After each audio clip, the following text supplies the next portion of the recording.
6 days after the shooting of 3 Palestinian students in Vermont, we're learning more about the background of the suspect as the mothers of 2 of the victims speak out. Stephanie Gosk is there.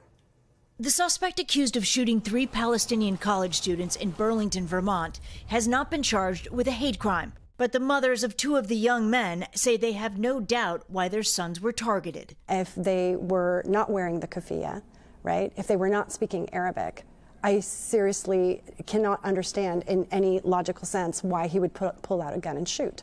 Elizabeth Price and Tamara Tamimi's sons, Hisham and Kenan, were shot Saturday evening, along with their friend Tassin. Kenan is out of the hospital, but rattled. He's a bit jumpy. He's frightful. He's traumatized. He is.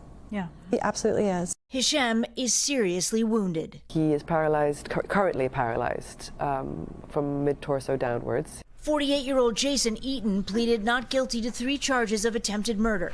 In 2019, a former girlfriend told police he had a history of mental illness, according to police records reviewed by NBC News. He was fully accountable. He had a gun, and he tried to take the lives of our sons. Elizabeth says Hisham appreciates all the support, but worries about Palestinians at home. He said that of the tens of thousands of people killed in Gaza, there were about 30 that have the name Hisham.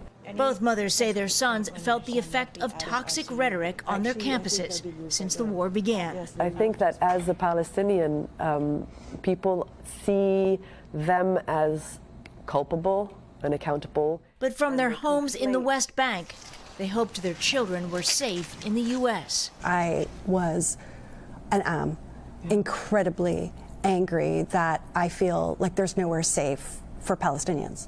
I literally don't know where to go with my son. Stephanie Gosk, NBC News, Burlington, Vermont. Thanks for watching. Stay updated about breaking news and top stories on the NBC News app or follow us on social media.